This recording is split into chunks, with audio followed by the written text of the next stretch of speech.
ప్రభునందు ప్రియమైన వారలారా, ఈస్టర్ దినాన మనందరం ఇక్కడ కూడుకున్నాం. మార్కు సువార్త 16వ అధ్యాయము 1 నుండి 8 వచనాలు చదువుకున్నాం కదా. విన్నారా అందరూ? అందరూ విన్నారమ్మా? విన్నారు. సరే, ఇప్పుడు నేను చెప్పబోయేటువంటివి కూడా మీరు ఎప్పుడన్నా విన్నారా లేదో చెప్పండి. చెప్తారా? రైట్. తల్లికి వందనం, అమ్మఒడి, రైతు భరోసా, ఇప్పుడు పెద్ద శక్తి లేచింది, స్త్రీ శక్తి, మహాలక్ష్మి, ఇవన్నీ విన్నారా? ఎప్పుడన్నా విన్నారా లేదా? ఏంటివి ఇవన్నీ? ప్రభుత్వ పథకాలు. ప్రభుత్వము అనేక పథకాలను తమ రాష్ట్రంలో ఉన్న ప్రజలకు అందిస్తూ ఉంది. వాక్యం చెప్పడానికి వచ్చి ఈయనేది ప్రభుత్వ పథకాల గురించి మాట్లాడుతున్నారు అనుకుంటున్నారా? ఏ పార్టీ అయినా సరే ఇప్పుడు అధికారంలోకి రావాలి అని అంటే ట్రెండ్ ఏంటి అంటే మంచి పథకాలను ప్రజల్లోకి తీసుకొని రావడం. పథకాల రాజకీయాలు ఇప్పుడు ఊపందుకున్నాయి. తెలుగు రాష్ట్రాల్లోనూ మిగతా రాష్ట్రాల్లో, అక్కడెక్కడో ఉన్నటువంటి తమిళనాడులోని ఈ పంత మన రాష్ట్రాల్లో కూడా ప్రారంభమైంది. చాలా శరవేగంగా అభివృద్ధి చెందుతూ ఉంది. ప్రభుత్వ పథకాలు ప్రజల్లోకి తీసుకొని వెళ్ళాలి అని ప్రభుత్వం చాలా గట్టిగా ప్రయత్నాలు చేస్తుంది.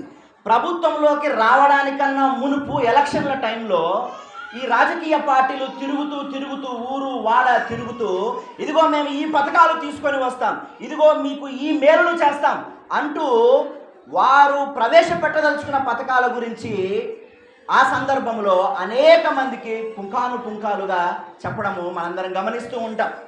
అయితే గమనించండి, ప్రభుత్వ పథకాల గురించి చెప్పడానికి నేను ఇక్కడ లేను, కానీ ప్రభువు పథకాల గురించి చెప్పడానికి వచ్చారు. ఇవేం పథకాలు సార్, ఎప్పుడు వెళ్ళలేదంట.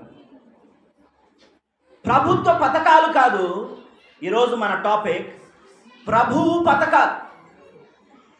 రాజకీయ పార్టీల ఎలక్షన్ టైంలో మేము ఈ పథకాలు ఇస్తాము అని చెబితే, అవి మనకు నచ్చితే, వారికి ఓటేస్తే, వారు అధికారంలోకి వస్తే, అప్పుడు వారు పథకాలు ఇవ్వడానికి వారికి అధికారాన్ని మనమే ముట్టజెప్పుతాం.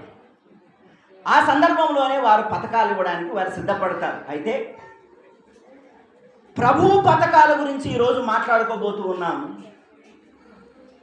ఈ ప్రభువు పథకాలు ఏ సందర్భంలో ప్రారంభమయ్యాయి, ఏ సందర్భంలో దేవుడు వీటిని ఇవ్వడానికి సిద్ధపడ్డాడు అని అంటే ఈస్టర్ నుండే స్టార్ట్ అయింది. ఈ పథకాలు ఎప్పుడు స్టార్ట్ అయ్యాయి? ఈస్టర్ నుండే స్టార్ట్ అయ్యాయి. మార్కు సువార్త 16వ అధ్యాయము 1 నుండి 8 వచనాల వరకు చదువుకున్నా. ప్రభు అయిన యేసుక్రీస్తు పునరుత్థానానికి సంబంధించినటువంటి మాటలు అక్కడ ఉన్నాయి. అయితే ఈ దినం ప్రభు పథకాల్లోని మొదటి పథకాన్ని మీ ముందుకు తీసుకొని రాదలిచాను. మొదటి పథకం ఏంటి అంటే మార్కు సువార్త 16వ అధ్యాయము 16వ వచనం. ఎవరైనా చదువుతారా? నమ్మి బాప్తిస్మము పొందినవాడు రక్షింపబడును, నమ్మని వానికి శిక్ష విధింపబడును. 15 కూడా చదవండి. మరియు మీరు సర్వలోకమునకు వెళ్ళి సర్వ సృష్టికి సువార్తను ప్రకటించుడి. కంటిన్యూషన్లో చదువుకున్నట్లయితే, నమ్మి బాప్తిస్మం పొందినవాడు రక్షింపబడును, నమ్మని వానికి శిక్ష విధింపబడును. ప్రభునందు ప్రియమైన వారలారా, ఈనాడు మీ ముందుకు తీసుకొని వస్తున్నటువంటి ప్రభువు పథకములో మొదటి పథకం ఏంటి అంటే రక్షణ పథకం. ప్రభు అయిన యేసుక్రీస్తు ఈ భూమి మీదకి వచ్చిన తర్వాత ఆయన ఒకే ఒక ఉద్దేశముతో ఈ భూమి మీదకి వచ్చాడు. 30 సంవత్సరాలు తన యొక్క తల్లిదండ్రుల దగ్గర విధేయుడై పెరిగాడు. ఆ తర్వాత మిగతా 3.5 సంవత్సరాలు కూడా ఆయన తన తండ్రి తనకు అప్పగించినటువంటి బాధ్యతను నెరవేరుస్తూ, స్వార్థ ప్రకటన చేస్తూ, దేవుని రాజ్యాన్ని గురించి బోధిస్తూ ఆయన ముందుకు వెళ్ళాడు. అదే ప్రయాణాన్ని కొనసాగిస్తూ చివరిలో ఆయన తనను తాను సిలువకు అప్పజెప్పుకున్నాడు. సిలువను చూసినప్పుడు మనము గుర్తుంచుకోవాల్సింది ఏంటి అంటే, సిలువలో ప్రభు అయిన యేసుక్రీస్తు ఎలా కనిపిస్తూ ఉన్నాడు అని అంటే, ఆయన ఒక చేతకాని వాడిలా కనిపిస్తూ ఉండవచ్చు. మనకు రక్తసిక్తమైన దేహముతో మనకు కనిపిస్తూ ఉన్నాడు. పిడిగుద్దులు గుద్దించుకున్నటువంటి ఒక బలహీనుడుగా కనిపిస్తూ ఉన్నాడు. చేవలేనటువంటి ఒక వ్యక్తిగా, ముళ్ళ కిరీటాన్ని ధరించినటువంటి వ్యక్తిగా మనకు నిశ్చేష్టుడై శిలువ మీద ప్రభు అయిన యేసుక్రీస్తు కనబడుతూ ఉన్నాడు. కానీ ఎందుకొరకు అంతటి స్థితికి ఆయన రావాల్సి వచ్చింది? మనందరం బైబిల్ బాగా ఎరిగినటువంటి వారం, అవునా కాదు?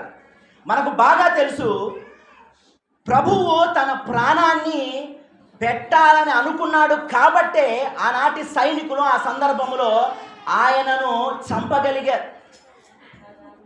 ప్రభు అయిన యేసుక్రీస్తు ఈ లోకంలో పుట్టిందే దేని కొరకు అనంటే, అమ్మ వినాలి, సిలువ మీద మరణించడం కొరకే ఆయన పుట్టాడు.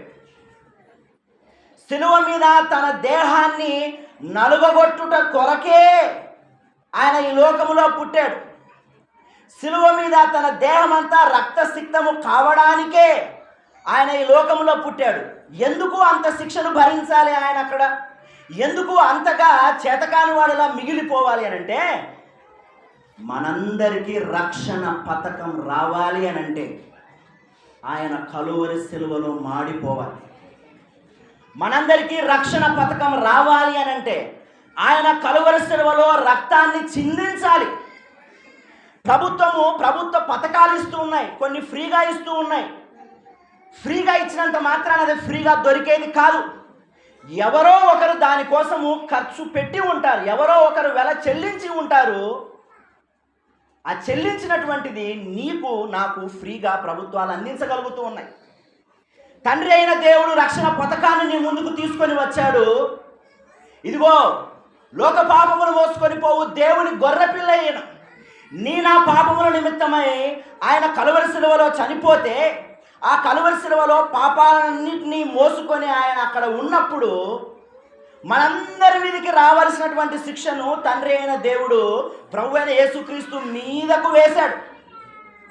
ఆయన సిలువలో చేసింది ఏదో ఊరకే మామూలుగా అలా ఉండిపోయి వారు శిక్షిస్తుంటే శిక్షను భరించేటువంటి ఒక చేతకాని వ్యక్తిగా ఆయన లేడు. అక్కడ సిలువ మీద క్రీస్తు చేస్తున్నది ఏంటి అంటే పోరాటం.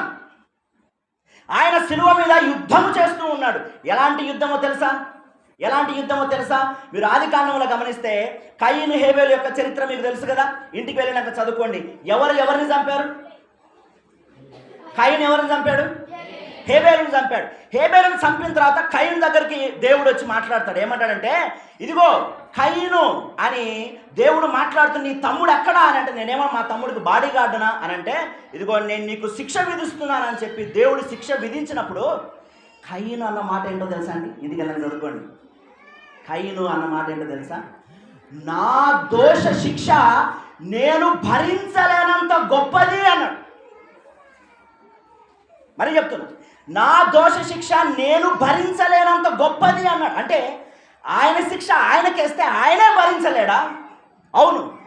ఒకరి శిక్ష, ఒకరి పాపానికి శిక్ష దేవుడు నిజంగా వెయ్యాలని అనుకుంటే ఆ వ్యక్తి కూడా భరించలేనటువంటి గొప్పది ఆ శిక్ష. అయితే ఒకరి శిక్ష ఒకరే భరించలేనప్పుడు ప్రభు అయిన యేసుక్రీస్తు కలువరి సిలువలో భరించింది ఎంతమంది శిక్షను ఆయన భరించాడు? ఒకరి శిక్ష కాదు కదా. ఈ భూమి యొక్క ఆవిర్భావము జరిగిన తర్వాత, మానవ ఆవిర్భావము జరిగినప్పుడు మొదటి మానవుడి నుంచి ఈనాడు ఈ రోజు ఈ ప్రపంచంలో ఉన్నటువంటి కొన్ని కోట్ల మంది 600-700 కోట్ల మంది ప్రజలు ఈ భూమి యొక్క చివరి దినం వరకు ఏ మానవుడైతే చిట్ట చివరిగా ఉంటాడో ఆ చిట్ట చివరి మానవుని వరకు, అనగా మానవుని ఆవిర్భావం మొదలుకొని చిట్ట చివరి మానవుడి వినాశనం వరకు ఉన్నటువంటి ఈ కోట్ల మంది మానవుల యొక్క శిక్షను ప్రభు అయిన యేసుక్రీస్తు కలువరి సిలువలో భరించాడు. ఈ పోరాటం ఎంత గొప్ప పోరాటమో ఒకసారి ఆలోచన చేద్దామా? ఒకరి దోష శిక్ష ఒకడే భరించలేనప్పుడు ఇన్ని కోట్ల మంది శిక్షను ప్రభు అయిన యేసుక్రీస్తు కలువరి సిలువలో ఎలా భరించి ఉంటాడు? పోరాటం చేశాడు, రక్తాన్ని చిందించాడు ప్రభు అయిన యేసుక్రీస్తు. కారణం, నా పాప దోష శిక్షను మనము భరించలేము. మన ఆలోచనలు, మన పాపపు ఆలోచనలు ఎంతటి శక్తి కలిగినవనంటే ప్రభు అయిన యేసుక్రీస్తును కలువరి సిలువలో విలవిలలాడించినటువంటివి అవి. క్రీస్తు భరించినటువంటి శిక్ష అసామాన్యమైనది. తన యొక్క దేహములోని రక్తమంతటిని ఆయన కార్చివేశాడు. చివరికి నీరు ప్రవహించి ఉంది. అయ్యమ్మ, జ్ఞాపకం చేసుకుందాం, ఒక్కరి శిక్ష ఒకరే భరించలేనప్పుడు ఇన్ని కోటాను మంది కోట్ల మానవుల యొక్క శిక్షను ప్రభు అయిన యేసుక్రీస్తు కలువరి సిలువలో ఎలా భరించి ఉంటాడో ఒకసారి ఆలోచన చేద్దామా. రక్షణ నీకు నాకు ఉచితముగా లభిస్తుంది. ఏమ్మా, ఉచితమా కాదు? ఎవరైనా డబ్బులు అడుగుతారు మిమ్మల్ని.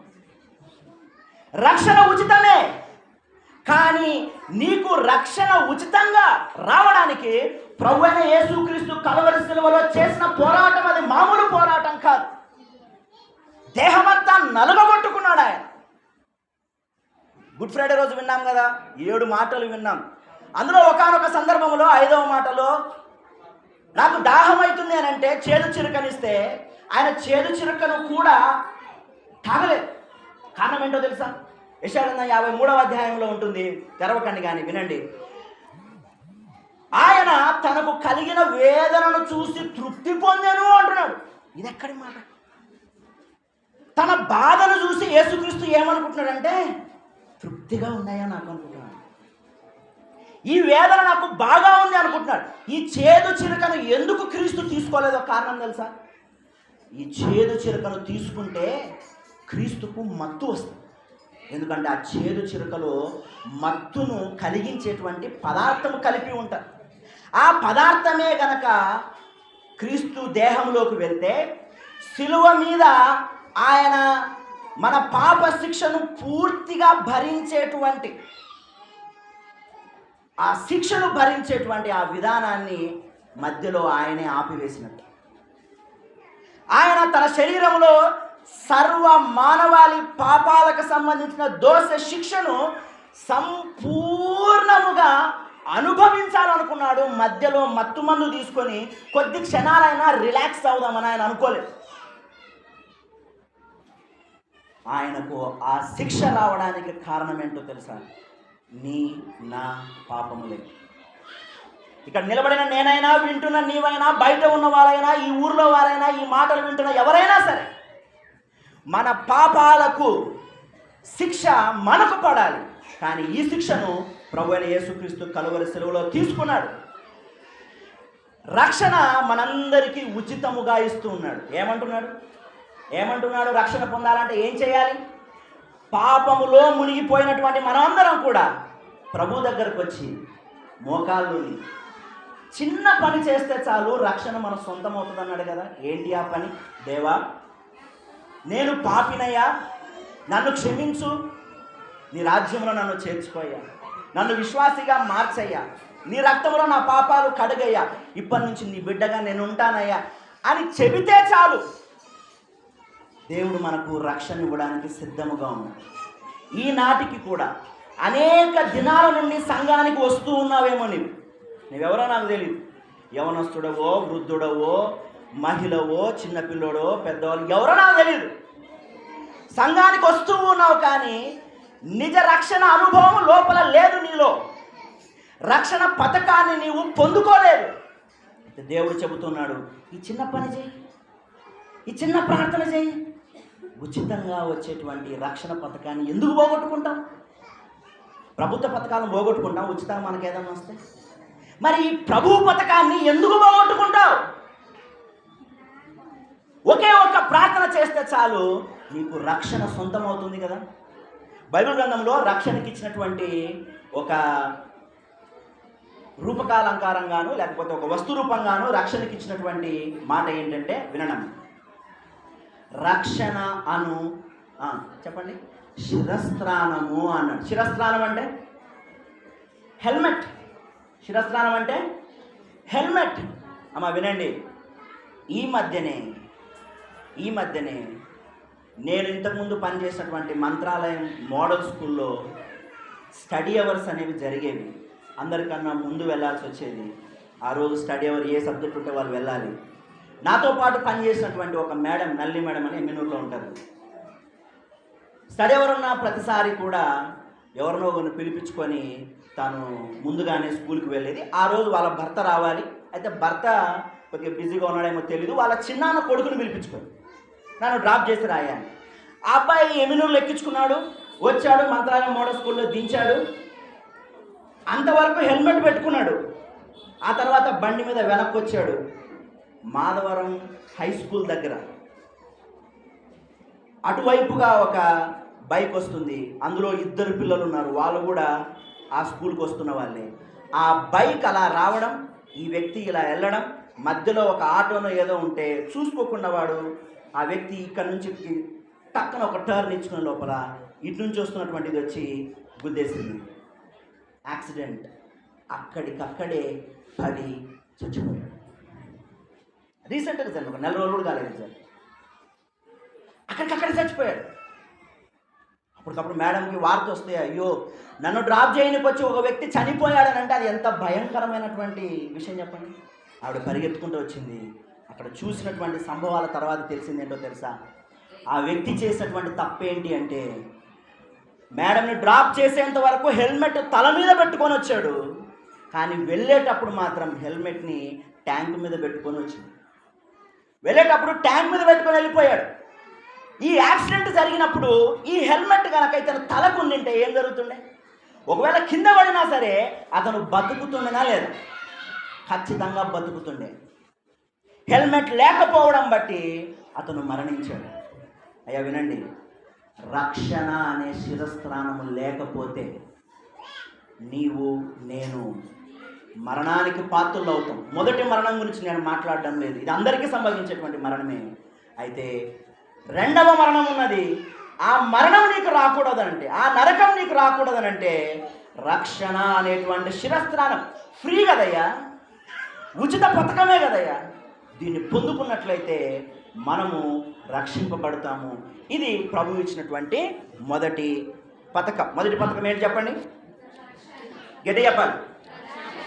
రక్షణ పథకం. సరే, రెండవ పథకం చూద్దాం. చూడండి, అపోస్తుల కార్యములు 1వ అధ్యాయము 22వ వచనం. అపోస్తుల కార్యములు 1వ అధ్యాయం 22వ వచనం ఒకరు చదవండి. తర్వాత యోహాను సువార్త 5వ అధ్యాయం 29వ వచనం ఇంకొకరు చదవండి.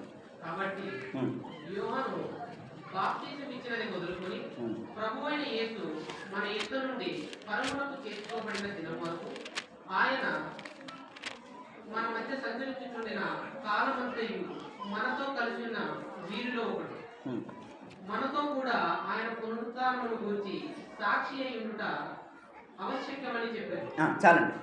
మొదటి పథకం రక్షణ పథకం, రెండవ పథకం పునరుత్థాన పథకం. ఈ రక్షణ పథకాన్ని దేవుడు ఎప్పుడు బయలుపరిచాడనంటే ఈస్టర్తోన రక్షణ పథకం ప్రారంభమైంది. ఈస్టర్తోన రక్షణ పథకం మొదటిది ప్రారంభమైంది. ఈస్టర్తోనే రెండవ పథకం పునరుత్థాన పథకం కూడా ప్రారంభమైపోయింది. పునరుత్థానం అంటే ఏంటి? నీకు నాకు బాగా తెలుసు కదా. మరణించిన వారు తిరిగి లేవడం, మరణించిన వారు తిరిగి లేవడం, ఇది పునరుత్థాన పథకం. అయితే వినండి, మొదటి రక్షణ పథకం దేవుడు అందరికీ ఇస్తున్నాడు. ఇదిగో రక్షణ పథకం సిద్ధంగా ఉన్నది, వచ్చి పథకాన్ని తీసుకొని వెళ్ళండి. వచ్చి పథకానికి మీరు అర్హులు కావాలి అని అంటే చిన్న ప్రార్థన చేసి ఈ పథకాన్ని మీరు సొంతం చేసుకోండి అని మొదటి పథకం చెప్తుంటే, రెండవ పథకం ఏమంటుందో తెలుసా? రెండవ పథకం ఏమంటుందో తెలుసా? నువ్వు వచ్చినా రాకపోయినా నేను వస్తాను. ఏం పథకం ఇది? పునరుత్థాన పథకం. నువ్వు వచ్చినా రాకపోయినా నా దగ్గరికి, నేను మాత్రం నీ దగ్గరకు వచ్చేస్తా అంటుంది. ఎందుకనంటే మరణించిన ప్రతి ఒక్కరూ మరణించినట్లుగా అలాగే సమాధిలో ఉండిపోరు. ఒక దినం రాబోతుందమ్మా, గుర్తుపెట్టుకోండి. ఆ దినాన ప్రతి ఒక్కరూ మృతులలో నుండి లేవబోతున్నారు. నీవు రక్షణ పొందిన వాడవైనా సరే, రక్షణ పొందని వ్యక్తివైనా సరే ఈ పథకం నీకు వర్తిస్తుంది. యోహాను సువార్త ఒకసారి చూద్దామా. యోహాను సువార్త 5వ అధ్యాయం 29వ వచనం. మేలు చేసిన వారు మేలు చేసిన వారు జీవ పునరుత్థానమునకు గుర్తుపెట్టుకోండి, జీవ పునరుత్థానము, తర్వాత కీడు చేసిన వారు కీడు చేసిన వారు తీర్పు పునరుత్థానమునకు బయటికి తీర్పు పునరుత్థానము. అయ్యా అమ్మ, 2 పునరుత్థానాలు ఉన్నాయి. ఒకటేంటి? జీవ పునరుత్థానం. చెప్పండి అందరూ గట్టిగా చెప్పాలి. జీవ పునరుత్థానం ఉన్నది. రెండవది ఏంటి? తీర్పు పునరుత్థానం ఉన్నది. జీవ పునరుత్థానంలో ఎవరు పాలు పంపులు పొందుతారు? తీర్పు పునరుత్థానంలో ఎవరు పాలు పంపులు పొందుతారంటే, చనిపోయిన వాళ్ళందరూ సమాధికి వెళ్తారు కదా, అందరూ సమాధికి వెళ్తారు. అయితే సమాధికి వెళ్ళిన తర్వాత ఒక రోజు రాబోతుంది, నీవు మొదటి పథకాన్ని, రక్షణ పథకాన్ని సొంతం చేసుకున్నావా, జీవ పునరుత్థానంలో నీకు ప్లేస్ వస్తుంది. జీవ పునరుత్థానంలో నీవు లేస్తావు, దేవుడు నిన్ను తీసుకుంటాడు. ఒకవేళ రక్షణ శిరస్త్రాన్ని నీవు ధరించకుండా ఉంటే, ఈ లోకంలో ఉన్నప్పుడు పాస్టర్ గారు ఎంత చెప్పినా, సేవకులు ఎంత చెప్పినా, ఆత్మీయ విశ్వాసి ఎన్నిసార్లు చెప్పినా బేఖాతరు చేస్తున్నావు కదా. రక్షణ విషయంలో బాప్తిస్వం తీసుకోమంటే బేఖాతరు చేస్తున్నావు కదా. నన్నెవడేం చేస్తాడు, నాకేమవుతుంది, తర్వాత చూసుకుందాంలే, ఎంత నా వయసు ఇంకా జస్ట్ 20, 30, 35 అంతే, చాలా యవ్వనం ఉంది, ఈ యవ్వనాన్ని బాగా అనుభవించాలి, తర్వాత చూసుకుందాంలే, రిటైర్మెంట్ ఏజ్ ఎప్పుడు 40 సంవత్సరాలు 50 సంవత్సరాలు, ఆ తర్వాత చూసుకుందాంలే, ఇప్పుడు ఎందుకు నాకు అనుకుంటున్నావా? గుర్తుపెట్టుకో, మరణం అన్నది ఏనాడు నిన్ను కబలిస్తుందో నీకు నాకు తెలియదు కదా. ఏనాడు మరణం నిన్ను కబలిస్తుందో నీకు తెలియదు కదా. మరి తెలియనప్పుడు ఎందుకంత ధీమా నీకు? 3 రోజుల క్రితమే ఓరకల్ దగ్గర ఒక సచివాలయపు ఉద్యోగి బైక్ మీద వచ్చి యాక్సిడెంట్ అయ్యి చనిపోయాడు. ఆ వ్యక్తి వయసు ఎంతో తెలుసా? కేవలం 32 సంవత్సరాలు. 32 సంవత్సరాలు అంతే, నాకన్నా ఒక 7 సంవత్సరాలు చిన్న. 32 సంవత్సరాల వయసులో చనిపోయాడు. చూస్తుంటే, అతను చూస్తుంటే బ్యాగ్ చేసుకొని బైక్ మీద పోతున్నాడు, అలా కింద పడిపోయాడు. అతను ఫోటో చూస్తుంటే, అరే ఎంత లైఫ్ ఉంది కదా ఈ పిల్లోడికి, ఇంకా ఎంత లైఫ్ ఉంది కదా, 32 సంవత్సరాలకే చనిపోయాడు కదా ఇతను. మరణం ఏనాడు నిన్ను కబలిస్తుందో నీకు తెలియదు. ప్రేమ ప్రేమ ప్రేమ ప్రేమ అంటూ ప్రేమించిన వారి కోసం ఎన్నో చేయరాని కార్యాలు చేస్తున్నటువంటి పిల్లలు ఎంతమంది ఉన్నారు? వాళ్ళు ఏమనుకుంటున్నారంటే, ఇంకా వయసు ఉంది మాకు, మేము ఇంకా ఎంజాయ్ చేస్తాం, దేవుని ప్రేమ మాకొద్దు, ఈ వ్యక్తి ప్రేమ నాకు కావాలి అని దేవుని ప్రేమను తృణీకరిస్తూ ఈ లోకంలో ఉన్నటువంటి యవ్వనుల ప్రేమ కోసం పరితాపము చెందుతూ ఉన్నారు. అయితే బిడ్డ గుర్తుపెట్టుకో, నీవు ఎవరి ప్రేమ కోసమైతే దేవుని ప్రేమను కాదంటున్నావో ఆ ప్రేమ కూడా నీకు మిగలదు ఒక దినాన. ఈ లోకంలో ఎన్నెన్నో ప్రేమ బంధాలు మనల్ని పట్టి ఉంచుతున్నాయి, కానీ గుర్తుపెట్టుకో, ఎంత గట్టి ప్రేమ అయినా సరే సమాధికి వెళ్లకుండా నిన్ను నన్ను ఆపలేవు. ఆపగలుగుతాయా? ఆపగలుగుతాయా? ఏ బంధము కూడా నిన్ను నన్ను సమాధికి వెళ్లకుండా ఆపలేదు. ఇవన్నీ కూడా మనకు తెలిసినవే. మరి తెలిసినటువంటి నీవు దానికి తగ్గట్టుగా జీవిస్తున్నావా? పెద్దలు, సేవకులు ఎన్నెన్నిసార్లు ఎన్నెన్ని సందర్భాలలో హెచ్చరించి ఉంటారో తెలియదు, కానీ ఆ హెచ్చరికలన్నింటినీ బేఖాతరు చేస్తూ నా లైఫ్ నా ఇష్టం, నువ్వెవరు నాకు చెప్పడానికి అని ఎదురుగా అనుకున్నా, మనసులో అవే భావాలు పెట్టుకొని సంఘ కాపరి మాట వినకుండా, సంఘ పెద్దల మాట వినకుండా, ఆత్మీయుల మాట వినకుండా నా లైఫ్ నా ఇష్టం అంటూ బాడీని మాత్రమే చర్చికి తీసుకొస్తున్నావు, కానీ మనసును మాత్రం ఎక్కడో తిప్పడం లేదా? శరీరం మాత్రమే సంఘానికి లాక్కొని వస్తున్నావు, కానీ మనసును లాక్కొని రాగలుగుతున్నావా? జాగ్రత్త, నీ మరణ దినం ఎప్పుడో నీకు తెలియదు, నా మరణ దినం ఎప్పుడో నాకు కూడా తెలియదు. వచ్చేటప్పుడు ఇదే అనుకున్నా, బైక్ ఎక్కినా హెల్మెట్ లేదు కదా అనుకున్నా, ఏం కాదులే, లేకపోతే ఏమవుతుందిలే అనుకున్నా, కానీ రాదు, అది గుర్తొచ్చింది మా ఆదివారం, వెంటనే హెల్మెట్ తీసుకొచ్చుకొని పెట్టుకొని వచ్చేసి. నీ మరణ దినం ఎన్నడో నీకు తెలియదు, జాగ్రత్త. ఇదే రక్షణ దినం.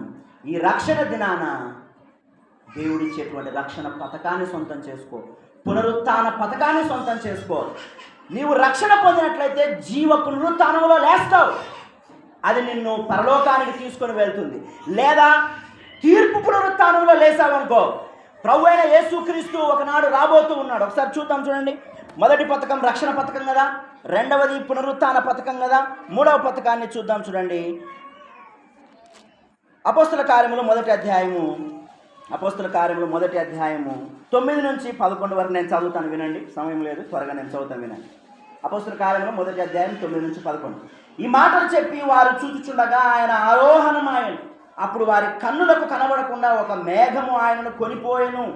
ఆయన వెళ్ళుచుండగా వారు ఆకాశం వైపు తేరి చూచుచుండరు. ఇదిగో తెల్లని వస్త్రములు ధరించుకుని 2 మనుషులు వారి యొద్ద నిలిచి, గలిలయ మనుష్యులారా, మీరెందుకు నిలిచి ఆకాశం వైపు చూచుచున్నారు?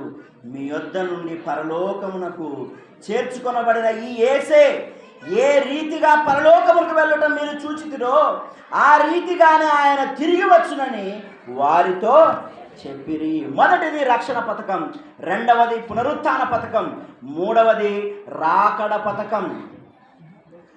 ఒకానొక దినాన ప్రభు అయిన యేసుక్రీస్తు రాబోతూ ఉన్నాడు. ఆయన వచ్చినప్పుడు జరిగేటువంటి సంభవాలు మీరు చూడాలి, చూస్తారు. ప్రతి ఒక్కరు చూస్తారు. నమ్మినోడు చూస్తాడు, నమ్మనోడు చూస్తాడు. గుర్తుపెట్టుకోండి, నమ్మినోడి కన్ను చూస్తుంది, నమ్మనోడి కన్ను కూడా ఈ రాకడను ఖచ్చితంగా చూడబోతూ ఉంది. ఒకసారి మొదటి తెస్సలోనికి రాసినటువంటి పత్రికను చూద్దామా. మొదటి తెస్సలోనికి రాసినటువంటి పత్రిక 4వ అధ్యాయము 16వ వచనం. మొదటి తెస్సలోనికలకు రాసినటువంటి పత్రిక 4వ అధ్యాయము 16వ వచనాన్ని చదువుకుందాం. ఆర్భాటముతోను ప్రధాన దూత శబ్దముతోను దేవుని బూరతోను పరలోకము నుండి ఎవరు వస్తారటమ్మా? ప్రభువు దిగి వస్తాడట. క్రీస్తునందుండి మృతులైన వారు మొదట లేతురు, ఆ మీదట సజీవులమై నిలిచియుండు. మనము వారితో కూడా ఏకముగా ప్రభువుని ఎదుర్కొనుటకు ఆకాశ మండలమునకు మేఘముల మీద కొనిపోబడదుము. చాలండి. రాకడ పథకం ఉన్నది, ఇది ప్రభువు పథకం, గుర్తించుకోండి. జీవపు పునరుత్థానం ఉన్నది, తీర్పు పునరుత్థానం ఉన్నది. ప్రభు అయిన యేసుక్రీస్తు ఈ లోకానికి వచ్చేటువంటి ఆ సందర్భాన్ని జ్ఞాపకం చేసుకుంటే, రాకడ పథకాన్ని జ్ఞాపకం చేసుకుంటే, ఎవరైతే క్రీస్తును నమ్ముకుంటారో, వినాలి, బాగా వినాలి, ఎవరైతే క్రీస్తును నమ్ముకుంటారో, విశ్వాసులు చనిపోయి సమాధిలో ఉన్నటువంటి వారు. సపోజ్ ఈరోజే క్రీస్తు వచ్చాడు అనుకోండి, ఈరోజే ఇప్పుడే ప్రభు అయిన యేసుక్రీస్తు రెండవ రాకడ వచ్చింది అనుకోండి. ఇప్పుడు జరగబోయే సంభవాలు చెప్తాం. శ్మశానం ఉంటుంది కదా, అందులో విశ్వాసులు ఉంటారు, మనం కూడా ఇక్కడ ఉన్నాం. విశ్వాసులు ఆల్రెడీ మనకన్నా ముందు చనిపోయిన వాళ్ళు శ్మశానంలో ఉన్నారు, ఇప్పుడు విశ్వాసులు మనం ఉన్నాం. దేవుని రాకడ గనక వచ్చినట్లయితే ఎవరైతే విశ్వాసులు ఉన్నారో వారందరూ కూడా ఆ సమాధులలో నుండి లేపబడి ప్రభు అయిన యేసుక్రీస్తు దగ్గరకు వెళ్ళిపోతారు. ఇక్కడ ఉన్నటువంటి మనందరిలో కూడా నిజమైన భక్తి కలిగి, రక్షణ కలిగి, ప్రభు కోసం బతికిన వాళ్ళు, ఇక్కడ ఉన్నటువంటి వాళ్ళు కూడా లేపబడి ఎక్కడికి వెళ్ళిపోతాం? ప్రభు అయిన యేసుక్రీస్తును చేరుకోవడానికి వెళ్ళిపోతాం. సమాధుల్లో ఉన్నటువంటి పూర్వకాలపు భక్తులందరూ క్రీస్తు దగ్గరికి వెళ్ళిపోతారు. సజీవులుగా ఉన్నటువంటి మనందరం ఇప్పుడు జరిగితే రాకడ, సజీవులుగా ఉన్న మనందరం కూడా అలాగా ప్రభు దగ్గరికి తీసుకొని పోబడతాం. ఈ రాకడ ఎంత అద్భుతమైనదో ఒకసారి ఊహించుకున్నాను. ఆ రోజు దేవుడు వచ్చి పిలుస్తాడట ప్రభు అయిన యేసుక్రీస్తు. ఇదిగో మార్తా రా అంటాడు. ఆ రోజు నువ్వు దేవుని నమ్ముకున్నట్లయితే. ఇదిగో చంద్రశేఖర్ రా అంటాడు నీవు గనక దేవుని నమ్ముకున్నట్లయితే. ఇదిగో మోషే నువ్వు రా అని పిలుస్తాడు నీవు నమ్ముకున్నట్లయితే. నీ పేరు ఎట్లాంటిదైనా సరే ఆయన వచ్చి ఒకనాడు పిలవబోతున్నవాడు. రండి అని పిలవగానే భక్తులంతా కూడా ప్రభు అయిన యేసుక్రీస్తును చేరబోతూ ఉన్నాం. ఇది జీవ పునరుత్థానం. మరి ఈ పునరుత్థానంలో ప్రభువు వచ్చి నీ పేరు పిలవాలన్నా, నా పేరు పిలవాలన్నా నాకేముండాలి, నీకేముండాలి? రక్షణ ఉండాలి. అంతేకాదు బాప్తిస్మం ఉండాలి. అంతేకాదు నిజమైన భక్తి జీవితాన్ని మనము జీవించాలి. ఇవన్నీ చేసినప్పుడు ఈ రాకడ పథకం యొక్క ప్రయోజనాలు నీవు నేను పొందుకోగలుగుతాం. ఒకవేళ దీన్ని నిర్లక్ష్యం చేస్తే అమ్మాయ ఒకవేళ దీన్ని నిర్లక్ష్యం చేస్తే జరిగేది ఏంటో తెలుసా? ప్రకటన గ్రంథంకి ఒకసారి వెళ్దాం. ప్రకటన గ్రంథం చివరి మాటలు చెప్పి నేను ముగిస్తాను. ఇక ప్రకటన గ్రంథం 20వ అధ్యాయం, ప్రకటన గ్రంథం 20వ అధ్యాయము 11 నుంచి నేను చదువుతాను, వినండి. మరియు ధవలమైన మహాసింహాసనమును దాని యందు ఆసీనుడై ఉన్న ఒకరిని చూచితిని. భూమి ఆకాశములు ఆయన సముఖము నుండి పారిపోయాను, వాటికి నిలువ చోటు కనబడకపోయాను. మరియు గొప్పవారేమి కొద్దివారేమి మృతులైన వారందరూ ఆ సింహాసనం ఎదుట నిలువబడి ఉండట చూచితిని. అప్పుడు గ్రంథములు విప్పబడెను, మరియు జీవగ్రంథములు వేరొక గ్రంథము విప్పబడెను. ఆ గ్రంథముల యందు వ్రాయబడి వాటిని బట్టి తమ క్రియల చొప్పున మృతులు తీర్పు పొందిరి. సముద్రము తనలో ఉన్న మృతులను అప్పగించను, మరణమును పాతాళ లోకమును వాటి వశమునున్న మృతులను అప్పగించను. వారిలో ప్రతివాడు తన క్రియల చొప్పున తీర్పు పొందెను. మరణమును మృతుల లోకమును అగ్నిగుండములో పడవేయబడెను. ఈ అగ్నిగుండము 2వ మరణము. ఎవని పేరైనను, జాగ్రత్తగా విందామా అందరము, ఎవని పేరైనను అన్న చోట నా పేరైనను అని అనుకుందాం, లేదా నీ పేరు పెట్టుకోకుండా. నా పేరైనను జీవగ్రంథం ముందు వ్రాయబడినట్టు కనబడని ఎడల వాడు అగ్నిగుండములో పడవేయబడెను. మన పేరు జీవగ్రంథంలో లేకపోతే ఎక్కడ పడిపోతాం? మనం అగ్నిగుండములో వేయబడతాం. ఎవరెవరు అగ్నిగుండంలో వేయబడతారో ఒకసారి 21వ అధ్యాయము 8వ వచనాన్ని చదువుతాను, వినండి. పిరికివారును అవిశ్వాసులను అసహ్యులను నరహంతకులను వ్యభిచారులను మాంత్రికులను విగ్రహారాధికులను అబద్ధికులందరూ అగ్ని గంధకములతో మండు గుండములో పాలు పొందుదురు. ఇది ఏంటట? 2వ మరణము అన్నాడు. అదే 21వ అధ్యాయము 27వ వచనాన్ని చదువుతున్నాం, వినండి. గొర్రెపిల్ల యొక్క జీవగ్రంథమందు వ్రాయబడిన వారే దానిలో ప్రవేశింతురు గాని నిషిద్ధమైనదేదైనను అసహ్యమైనదైన దానిని అబద్ధమైన దానిని జరిగించువాడు ఎవడైనను దానిలోనికి ప్రవేశింపడు. పరలోకమున్నది, నరకమున్నది. పరలోక పథకమా నరక పథకమా చివరిగా తెలుసుకోవాల్సింది నువ్వు నేను. పరలోకము ఎదురు చూస్తూ ఉన్నది. ఎవరైతే రక్షకుని అంగీకరించారో వారిని రక్షించడానికి పరలోకము రెడీగా ఉన్నది. అయితే పరలోకంలోకి ఎవరు చేరగలుగుతారు? ప్రభుత్వ పథకాలు ఎట్లొస్తాయి? ఆధార్ కార్డు ఉండాలి, పాన్ కార్డు ఉండాలి, నీ పేరు సచివాలయంలో నమోదు చేసుకోవాలి. అది లేకపోతే, నమోదు కాకపోతే, ఆధార్ కార్డు లేకపోతే లేదమ్మా అని చెప్తే హుటాహుటిన పరిగెత్తి ఆధార్ కార్డు పరిగెత్తుకుంటే వెళ్ళి చేయించుకుంటాం కదా. బస్సులో వెళ్ళి కూర్చొని నేను స్త్రీని కదా, నాకు స్త్రీ శక్తి ఇవ్వండి అంటే ఇస్తారా? ఇయ్యరు. ఏం చేస్తారు? దిగమ్మా అంటారు. ఎందుకు? ఆధార్ కార్డు చూపారు. నా దగ్గర ఆధార్ కార్డు లేదయ్యా. నువ్వు ఆధార్ కార్డు చూపించకపోతే నీకు బస్సు ప్రయాణం దిగు నువ్వు అంటారు. ఎందుకు? కారణం ఏంటి? నీ పేరు నమోదయ్యిందో లేదో ఆంధ్రప్రదేశ్లో తెలియాలి కదా. తెలియాలంటే ఏడ ఉండాలి? నీ పేరు ఆధార్ కార్డులో ఉండాలి. అది ఉండాలంటే ఫస్ట్ నువ్వు ఆధార్ నెంబర్ చెప్పుతాను అంటాడు కండక్టర్ గారు. అలాగే జీవ గ్రంథం ఉన్నది. అమ్మా వినండి, జీవ గ్రంథములో నీ పేరు లేకపోతే, నా పేరు లేకపోతే ప్రమాదం ఉన్నది. ఒకవేళ ప్రభుత్వ పథకాలలో మన పేరు లేకపోతే కొన్నాళ్ళు ఇబ్బంది పడవచ్చేమో మనము. కానీ జీవ గ్రంథములో పేరు లేకపోతే శాశ్వత కాల శిక్షణ అనుభవించాల్సి వస్తుంది. గుర్తుపెట్టుకుందాం. జీవ గ్రంథంలో పేరు లేకపోతే ఇది 5 సంవత్సరాల బాధ కాదు. నీ పేరు లేకపోతే మేబీ ఆ పథకం 5 సంవత్సరాలు రాదేమో, 10 సంవత్సరాలు రాదేమో. కానీ జీవగ్రంథంలో నీ పేరు లేకపోతే నీకు నాకు నిత్యకాల శిక్ష ఉన్నది, నిత్యకాల అగ్నిగుండం ఉన్నది. నీ స్థానం ఎక్కడుండాలని కోరుకుంటున్నావు? నరకములో అగ్నిగుండములో ఉండాలని కోరుకుంటున్నావా, లేదా పరలోకములో దేవునితో పాటు ఉండాలని కోరుకుంటున్నావా?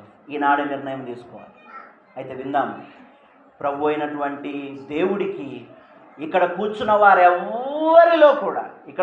వారెవ్వరు కూడా అగ్నిగుండానికి వెళ్ళాలని ఆయనకు అసలు ఏ మాత్రము ఆశ లేనే లేదు, ఆలోచన లేనే లేదు. దేవుడికి ఆయన ఆశ ఏంటంటే నా పిల్లలందరూ నా దగ్గరికి రావాలి, నా పిల్లలందరూ పరలోకానికి రావాలి, అందరూ నా దగ్గర ఉండాలి అని కోరుకుంటున్నాడు.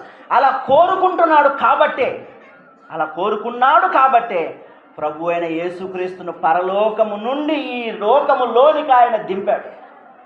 అలా కోరుకున్నాడు కాబట్టే నీకు నాకు రక్షణ ఇవ్వడానికి ప్రభు అయిన యేసుక్రీస్తును సిలువలో ఆయనే నలుగగొట్టాడు. ఆయన యొక్క రక్తము ఒలికించబడడానికి ఆయన పర్మిషన్ ఇచ్చేశాడు. కారణం ఏంటి అంటే ప్రభు అయిన యేసుక్రీస్తు సిలువ మరణం ఆయన తీసుకోకపోతే, తన రక్తాన్ని ఆయన చిందించకపోతే నీకు నాకు రక్షణ లేదు, సంఘములో ప్రవేశము లేదు, జీవ పునరుత్థానములో ప్రవేశము లేదు, జీవ గ్రంథములో పేరు లేదు, పరలోక ప్రవేశం అసలే లేదు. కాబట్టే ప్రభు అయిన యేసుక్రీస్తు ఆయన అనుభవించినటువంటి శిక్ష అత్యంత ఘోరమైనది. ఆయన ఘోరమైన శిక్షను అనుభవించి అద్భుతమైనటువంటి స్థలాన్ని, పరలోక స్థానాన్ని దేవుడు నీకు నాకు ఇవ్వాలని ఆయన కోరుకున్నాడు. మరి ఆయన ప్రేమ మనకు అర్థం కావడం లేదా? మళ్ళీ గుర్తు చేస్తున్నాను, ఒకడి శిక్ష ఒకడు భరించలేనంత గొప్పదైతే భూమి పుట్టినది మొదలుకొని, మానవుడు ఆవిర్భవించిన దినం మొదలుకొని చివరి మానవుడి వరకు ఎన్ని కోటాను మంది కోట్ల మానవులు ఉన్నారు, వారందరి పాపాలను, వారి దోష శిక్షను ప్రభు అయిన యేసుక్రీస్తు కలువరి శిలువలో ఎలా మోసాడమ్మా, ఎలా భరించాడమ్మా, ఎలా వేదన చెందాడమ్మా, ఎంతగా నలిగిపోయాడయ్యా. ఆయన ఉద్దేశం అంతా ఒకటే, మనమందరం పరలోక రాజ్యంలోకి ప్రవేశించాలి, మనము పరలోకంలో ప్రవేశించాలని ఆయన అంతగా కోరుకుంటే మనకు కూడా అటువంటి కోరిక ఉండొద్దా? నన్ను ఇంతగా ప్రేమించిన వాడి దగ్గరికి నేను రావాలి అన్న ఆలోచన మనం చేయొద్దా? మనల్ని ఇంతగా ప్రేమించిన వాడికి నా జీవితాన్ని నేను సమర్పించుకోవాలి, ఈ లోక స్నేహాలు వద్దు, ఈ లోక బంధాలు వద్దు, ఈ లోక ప్రేమలు వద్దు, ఈ లోకంలో ఉన్నది ఏది కూడా నాకు అక్కర్లేదు, ఆయన ఉంటే చాలు అని నీకు నాకు అనిపించడం లేదా? ఊరికే పాటలు పాడడం కాదు, నువ్వు ఉంటే చాలయ్యా అని. నిజంగా అది హృదయంలో ఉందా మనకు?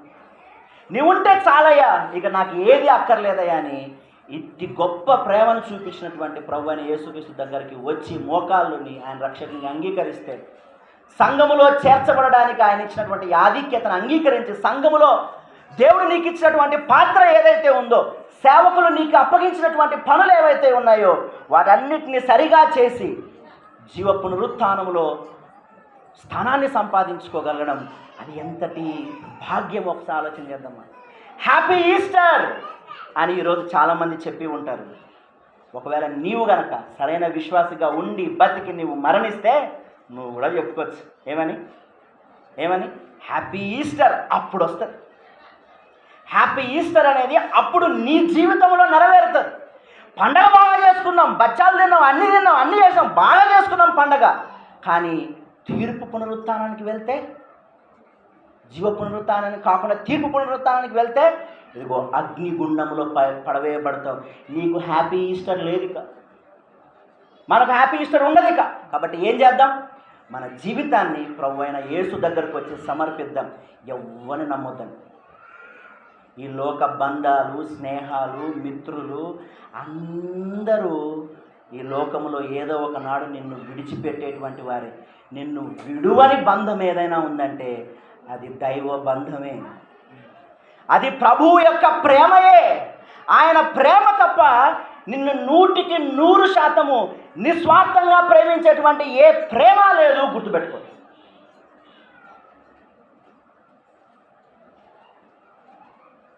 ఆయన ప్రేమను రుచి చూసిన వాళ్ళకి ఆయన ప్రేమలోని గొప్పతనం అర్థమవుతుంది. ఒకనాడు రాబోతుంది, నీవు ఈ మాటలు విని రక్షించబడి నీ జీవితాన్ని దేవుడికి సమర్పించుకొని, నా జీవితాన్ని దేవుడికి సమర్పించుకొని ప్రయాణాన్ని కొనసాగించి ఏదో ఒక రోజు బకెట్ దన్నేయాల్సిందే మనమంతా.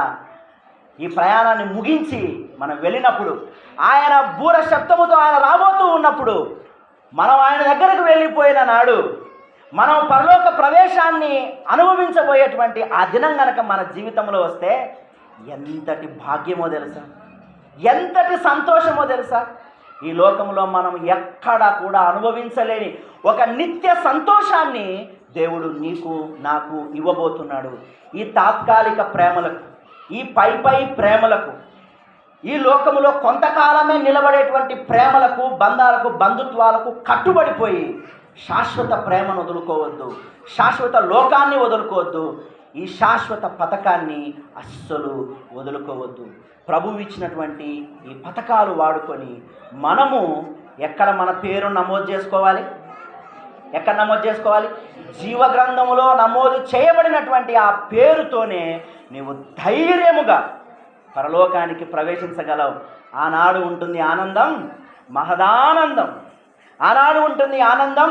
అది దేవుణ్ణి మనము చూసేటువంటి ఒక వినూత్నమైనటువంటి ఆనందం. అది ఒకసారి ఆలోచన చేద్దాం. ఇక్కడ ఉన్న వాళ్ళందరూ కూడా మనందరం విశ్వాసాలుగా నిలబడి స్థిరపడి ఒకనాడు ఆయన రాబోతే, ఒకవేళ రాకడ వస్తే, ఈనాడే ఎత్తబడితే అందరం ఒకేసారి పరలోకంలో ప్రవేశించేవారుగా మనం ఉన్నట్లయితే ఎంతటి సంతోషం కదా. మీ పక్కన ఉన్న వాళ్ళని చూసి వీళ్ళని చూసి ఏమనుకోవచ్చు, హే నువ్వు కూడా వచ్చినావు పరలోకానికి, నేను వచ్చినా నాకు చాలా సంతోషంగా ఉంది, నువ్వు కూడా వచ్చినావు, నువ్వు వచ్చినందుకు నాకు చాలా సంతోషంగా ఉందని ఒకరి మొహాలు హే నువ్వు వచ్చినావు నాకు డౌట్ ఉన్నా నువ్వు వస్తావో లేదా, వచ్చేసినావు నువ్వు కూడా అని అనుకుంటూ ఉంటే అందరం కలిసి ఇక పొద్దున పనికి పోయేది లేదు, ఇక పప్పుదో మీకైతే పప్పుదో లేదు, ఏం పని లేదు. పరలోకములో ప్రభువును చూస్తూ ఆనందపడుతూ నిత్య కాలము ఆయన సన్నిధిలో ఆయన స్తుతిస్తూ మన జీవితాలను ముందుకు తీసుకొని వెళ్ళేటువంటి ఒక అమోఘమైనటువంటి అవకాశాన్ని దేవుడు నీకు నాకు ఇస్తుండగా ఈ అవకాశాన్ని వినియోగించుకుందామా? లేదా బేఖాతరు చేస్తూ సేవకుల మాటను, దేవుని మాటను బేఖాతరు చేస్తూ పాపములోనే ఉండి పాపములోనే కొనసాగుతూ లోక ప్రేమలే కావాలి, నాకు వాడే కావాలి, నాకు ఆ అమ్మాయే కావాలి, వాళ్ళు లేకపోతే నేను ఉండలేను అని లోక ప్రేమలకు నువ్వు కట్టుబడిపోయి దేవుని ప్రేమను కాలుతో తన్ని వేస్తే జాగ్రత్త, తప్పించుకోలేవు తీర్పు పునరుత్థానాన్ని. అగ్నిగుండం ఉంటుంది, అది మామూలు అగ్నిగుండం కాదు, నిన్ను నన్ను నిత్యకాలం దహించేటువంటి అగ్ని. అది నిత్యకాలము దహించేటువంటి అగ్నిలోకి వెళ్తావా? నిత్యకాలము దేవునితో ఉండేటువంటి ఆ పరలోకంలోకి వెళ్తావా అన్నది నీవు నేను తీసుకోవాల్సినటువంటి నిర్ణయం. తల వంచండి, కళ్ళు మూసుకొని ప్రార్థన చేసుకుని, తల వంచి కళ్ళు మూసుకొని హ్యాపీ ఈస్టర్ మన జీవితాల్లో నెరవేరాలి అని అంటే ఈ లోకంలో ఎన్ని పండుగలు చేసుకున్నా కాదు, నీ జీవితంలో హ్యాపీ ఈస్టర్ ఉండాలనంటే నీవు క్రీస్తు రెండవ రాకడలో నీ పేరు పెట్టి ఆయన లేపగలిగితేనే అది హ్యాపీ ఈస్టర్ అవుతుంది నీ జీవితంలో, నా జీవితంలో. అటు నిశ్చయిత ఉందా నీకు? రాకడ వస్తే నా పేరు పెట్టి దేవుడు పిలుస్తాడు అన్న నిశ్చయిత ఉందా? లేకపోతే ఈనాడే దేవుని దగ్గరకు వచ్చి నీ పాపాలను ఒప్పుకొని పశ్చాత్తాపపడి, దేవా నాకు రక్షణ కావాలి, నా నిమిత్తమే సిలువలో మరణించావు, నేను నా నిమిత్తమే రక్తము కార్చావు, నీ ప్రేమ గొప్పదని ఆయన ప్రేమకు నీ జీవితాన్ని సమర్పించుకుంటే జీవగ్రంథంలో నీ పేరు లిఖించబడింది. ఆ పరలోక ప్రవేశాన్ని దేవుడు నీకు ఇవ్వాలని ప్రభువును పంపించాడు. మరి ఈ అవకాశాన్ని వినియోగించుకోవడానికి ప్రయత్నం చేయండి. ఎవరిని నమ్మొద్దు, ఎవరి ప్రేమలు వద్దు, ఈ లోక సంబంధమైనటువంటి ఏ ప్రేమలకు లోబడకండి. కేవలము క్రీస్తు ప్రేమకు మాత్రమే లోబడండి. పరలోక రాజ్య ప్రవేశానికి వెళ్ళేటువంటి ఆ భాగ్యాన్ని సొంతము చేసుకుంది. అట్టి కృప దేవుడు మనందరికీ అనుగ్రహించింది. ప్రార్థన చేసుకుంది. మహాపరిశుద్ధుడా, ఉన్నతుడైన మా దేవ, నీ ప్రేమ ఎంత గొప్పదయ్యా. మమ్మల్ని ప్రేమించి మహిమలో ఉన్నటువంటి ప్రభు అయిన యేసుక్రీస్తును, పరలోకములో ఉన్న యేసుక్రీస్తును ఈ లోకానికి పంపించి ఆయనను నలుగొట్టి ఆయనను సిలువకు అప్పగించి ఆయనను మా నిమిత్తమై బలిగా నేను అర్పించాను. నా పాపాలే ఆయనకు ఆ శిక్షనిచ్చాయి. మా అందరి పాపాలే, ఆ దోష శిక్షనే ప్రభు అయిన యేసుక్రీస్తు సిలువలో అనుభవించాడు. అయ్యా, మేము తప్పు చేశాం, మేము పాపాలు చేశాం, మమ్మల్ని క్షమించండి దేవ. ఈ సమయంలో ఎవరైతే తమ పాపాలు మెదుటొప్పుకుంటున్నారు, తాము చేసిన తప్పులను మెదుటొప్పుకుంటున్నారు, చిన్న పాపమైనా పెద్దదైనా ఏదైనా సరే, వారి పాపాలను మీ దగ్గర ఒప్పుకుంటున్నటువంటి ప్రతి ఒక్కరిని మీరు దర్శించండి, వారి జీవితాలను మార్చండి, వారికి మీ ప్రేమ యొక్క రుచి ఏంటో తెలియచెప్పండి. ప్రతి ఒక్కరి ప్రార్థన వినమని వేడుకుంటున్నాం. మేమందరం కూడా మీ రాకడలో మిమ్మును చేరేటువంటి ఆ గొప్ప భాగ్యాన్ని సొంతం చేసుకోవడానికి మా అందరికీ మీరే సహాయం చేయండి. జీవగ్రంథంలో మా పేరు ఉండాలి దేవా. ఈ లోక ప్రేమలు మాకొద్దు. ఈ లోక సంబంధమైనటువంటి ఏ రకమైన బంధాలకు మేము అధికమైన ప్రాధాన్యత ఇవ్వము. నీవే కావాలి అయ్యా. నీవిచ్చే రక్షణే కావాలయ్యా. నీవిచ్చేటువంటి పరలోకమే కావాలి. నీ ప్రేమ తప్ప ఇంక ఏది వద్దు అని ఎవరైతే ప్రార్థన చేస్తున్నారో వారిని మీరు దర్శించండి. వారి యొక్క హృదయాన్ని మార్చండి. పునరుత్థాన అనుభవం మా జీవితంలో కూడా మేము అనుభవించటకు సహాయం చేయండి. ఈ సంఘాన్ని దీవించి అభివృద్ధి చెందించమని పెద్దలను సేవకులను దీవించండి. ఎన్నో సంవత్సరాల నుంచి కష్టపడి సంఘాన్ని నడిపి ఇంతమంది విశ్వాసులకు, ఇంతమంది యవనస్తులకు, ఇంతమంది పిల్లలకు సంఘములో మంచి కాపరిగా పనిచేసినటువంటి మీ ప్రియదాసులను దీవించండి, ఆశీర్వదించండి. ఆయన ద్వారా ఇంకా బలమైన పరిచర్య జరిగించమని ప్రార్థన చేస్తున్నాం. శాలయమయ్య గారిని దీవించండి. వారి ద్వారా ఇంకా బలమైన పరిచర్య జరగలుగుటకు మీరు సహాయం చేయండి. ఇరువురు సేవకుల్ని మీరు ఎన్నుకున్నారు. సంఘం అభివృద్ధి చెందాలని, అనేకులకు సువార్త ప్రకటించబడాలని మీరు తలచిన ఈ తలంపు నెరవేరగలుగుటకు మీరే సహాయం చేయమని సమస్తాన్ని మీకు అప్పచెప్తూ మా కొరకు కలువరి సేవలో ప్రాణం పెట్టి పునరుత్థానుడై తిరిగి రాబోతున్నటువంటి ప్రభువైన యేసుక్రీస్తు యొక్క అత్యంత దివ్యమైన నామములో ప్రార్థన చేస్తున్నాం. మాట్లాడండి. ఆమేన్.